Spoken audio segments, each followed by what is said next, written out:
इस वक्त तकलीफ दी। बुनियादी तौर हम देख रहे हैं 2 दिनों से हमारे एजेंट्स, हमारे वर्कर्स और हमारे सपोर्टर्स को पूरी श्रीनगर पार्लियामेंट्री कॉन्स्टिट्यूंसी में हिरासत किया जा रहा है, अरेस्ट किया जा रहा है। मुझे पता नहीं ये किसकी एमा पे एडमिनिस्ट्रेशन खेल रही है। हमें वैसे पहले ही पता है कि नेशनल कॉन्फ्रेंस और पीडीपी इनके साथ हाथ में हाथ डाल के हमारे वर्करों को पहले तंग, जिस वक्त कैंपेनिंग चल रही थी उस वक्त भी तंग कर रहे थे, हमें परमिशंस डिनाई हो रहे थे, हमें दूसरी चीज़ें।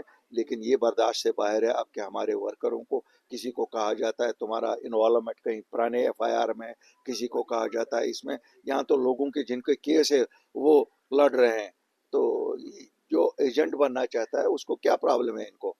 तो मैं आपके माध्यम से एडमिनिस्ट्रेशन को वार्न कर रहा हूँ कि ऐसी एक्टिविटीज़ को फिल फॉर रोका जाए, क्योंकि ये बर्दाश्त नहीं किया जाएगा। और फिर डेमोक्रेसी का मजाक है ये। आप क्यों कहते हैं फिर इलेक्शन में हिस्सा ले लो?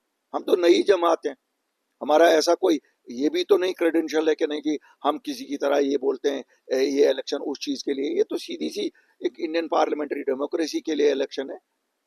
हमारे वर्कर्स को क्यों हिरासा किया जाता है? हमारे वर्कर तो कोई ऐसा भी नहीं कर रहे हैं। जो आपके पपेट्स हैं, जो आपके एजेंट्स हैं, वो नेशनल कॉन्फ्रेंस हो या पीडीपी हो, वो तो खुल के वो चीज़ें कह रहे हैं जो इमोशनल ब्लैकमेल लोगों का कर रहे हैं। मैं तो पहले से कहता आ रहा हूं कि एडमिनिस्ट्रेशन में वो अनासिर हैं जो उनको मदद कर रहे हैं, और आज तो शरेआम मदद कर रहे हैं। ऐसा कैसे चलेगा? सच की सियासत हम करने वाले कभी झूठ नहीं बोला लोगों को, कभी कुछ नहीं किया। आज हिरासा और परेशान किया जा रहा है। खान साहब से मेरे लोगों को अरेस्ट किया जा रहा है, सरार शरीफ से अरेस्ट किया जा रहा है, चाडोरा में अरेस्ट किया जा रहा है, शहर श्रीनगर में अरेस्ट किया जा रहा है, पुलवामा में अरेस्ट किया जा रहा है, शोपियान में हमारे अनगिनत लोगों को अरेस्ट किया जा रहा है। यहाँ यहाँ जब आप उसको देखने के लिए निकलेंगे फिर तो आपको आधे कश्मीर को अरेस्ट करना है। सब पत्थर कहीं ना कहीं मारा ही होगा किसी ने। मैं गवर्नर साहब से रिक्वेस्ट करता हूं कि वो बजाते खुद इसमें मुदाखलत करे। और चूंकि नेशनल कॉन्फ्रेंस और पीडीपी के रूट्स बहुत गहरे हैं एडमिनिस्ट्रेशन में, वो ये सब शो मैनेज कर रहे हैं।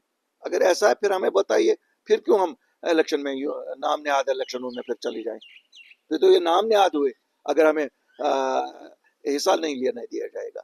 इसलिए मैंने आप लोगों को कि आपके माध्यम से मैं एडमिनिस्ट्रेशन तक पहुंचाऊं और लोगों तक पहुंचाऊं कि होशियार और खबरदार रहिए। आपको ही निकलना पड़ेगा डेमोक्रेसी को डिफेंड करने के लिए, क्योंकि ये जो रिवायती सियासी जमातें हैं नेशनल कॉन्फ्रेंस और पीडीपी, इनका तो खेल ही यही है। इन्होंने तो आज तक सब इलेक्शन ही इसी तरह से जीते हैं। आज इनको लग रहा है एक वेव बन रही है अपनी पार्टी के हक में, लोग कल अपनी पार्टी के हक में वोट डालेंगे। इन्होंने हिरासा परेशान करना शुरू किया। हमारे एजेंटों को, हमारे वर्कर को हजारों की तादाद में गिरफ्तार करके ले गए। इक्का दुक्का कहीं इन लोगों का उठाते हैं, लेकिन हमारे हजारों की तादाद में ले गए। इससे हम चुप नहीं बैठेंगे। हम साथ सच का देते हैं, उसका मतलब ये नहीं है कि हमारे वर्करों के साथ ऐसा किया जाएगा।